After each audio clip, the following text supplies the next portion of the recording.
আমাদের দীর্ঘ প্রতীক্ষার অবসান অবশেষে শুরু হলো স্বামী বিবেকানন্দ স্কলারশিপ 2024-25 সেশনের জন্য।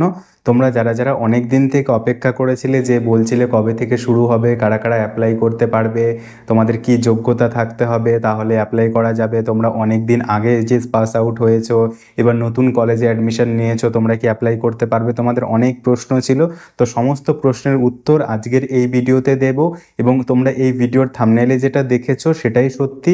তোমাদের যদি কোনো প্রবলেম থাকে তাহলে অবশ্যই তোমরা সেই প্রবলেমটি কমেন্টে জানাও। আমি যতদূর জানবো তোমাদের সেই প্রবলেমটি সলভ করে দেওয়ার চেষ্টা করব কমেন্টে রিপ্লাই দেওয়ার মাধ্যমে। এতক্ষণে তোমরা কিন্তু স্বামী বিবেকানন্দ স্কলারশিপ 2024-25 সেশনে কিভাবে অ্যাপ্লাই করতে হবে, কিভাবে তোমাদের কি কি ডকুমেন্টস লাগবে, কি কি লিখতে হবে, কি কি ফর্ম ফিল আপে পূরণ করতে হবে, সমস্ত কিছু কিন্তু তোমরা এতক্ষণে জেনে গেছো। তো সেগুলো আমি বলে আর ভিডিওটি বড় করছি না। তোমাদেরকে একটাই কথা বলবো এই ছোট্ট ভিডিওটার মাধ্যমে, তোমাদের যদি কিছু প্রবলেম থাকে, কোনো কিছু জানতে সমস্যা হয়, কোনো কিছু বুঝতে অসুবিধা হয়, তাহলে অবশ্যই ভিডিওতে কমেন্টে জানাবে। তো চলো আমরা তাও কিছুটা দেখে নিই যে ফর্ম ফিল আপটি কীভাবে করতে হবে। স্বামী বিবেকানন্দ স্কলারশিপের কিন্তু অনেকগুলো ওয়েবসাইট আছে। তো তোমরা এই ওয়েবসাইটটাতে প্রথমে যাবে, SBMCM লেখার পরে sbmcm.wb.gov.in, এই ওয়েবসাইটটা থেকে কিন্তু তোমরা ফর্মটি ফিল আপ করবে। তাহলেই কিন্তু তোমাদের ফর্মটি নির্ভুলভাবে তোমরা ফিল আপ করতে পারবে। এখানে তোমরা হাউ টু অ্যাপ্লাইয়ে ক্লিক করেও তোমরা ফর্ম ফিল আপ করতে পারবে, অথবা রেজিস্ট্রেশনে যেখানে অপশন রয়েছে এখানে ক্লিক করেও তোমরা ফর্মটি ফিল আপ করতে পারবে।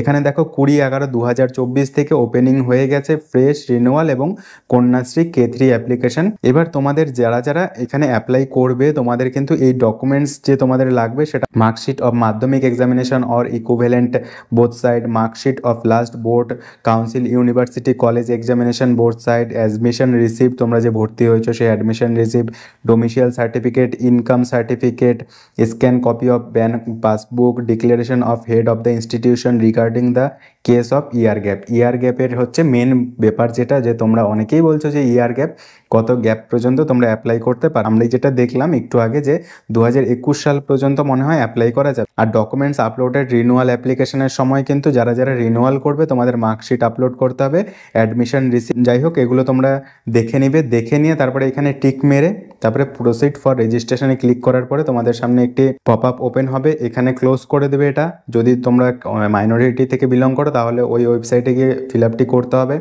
এই school education, director of technical education, public instruction, DPI, director of technical education, director of medical education, তোমরা যে ডিপার্টমেন্ট থেকে আছো সেই ডিপার্টমেন্টেই কিন্তু তোমরা ফর্ম ফিল আপ করবে।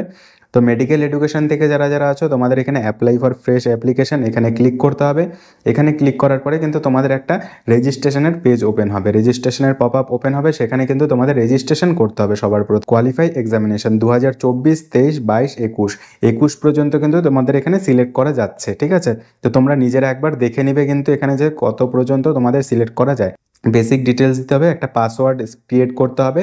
পাসওয়ার্ড ক্রিয়েট করে রেজিস্টার্ড করলে কিন্তু তোমাদের রেজিস্ট্রেশন কমপ্লিট হয়ে যাবে। তো এই রেজিস্ট্রেশন করাটা কিন্তু খুবই সিম্পল। তারপরে তোমাদের ফর্ম ফিল আপ করতে হবে। ফর্ম ফিল আপ করার পরে তোমাদের ডকুমেন্টগুলো আপলোড করতে হবে, ইনকাম সার্টিফিকেট, ডোমিসাইল সার্টিফিকেট, আর তোমাদের হেড অফ দ্য ইনস্টিটিউশনে যাদের ইয়ার গ্যাপ আছে এই সমস্ত সার্টিফিকেটগুলো কিন্তু তোমরা আগে থেকে রেডি করে নেবে।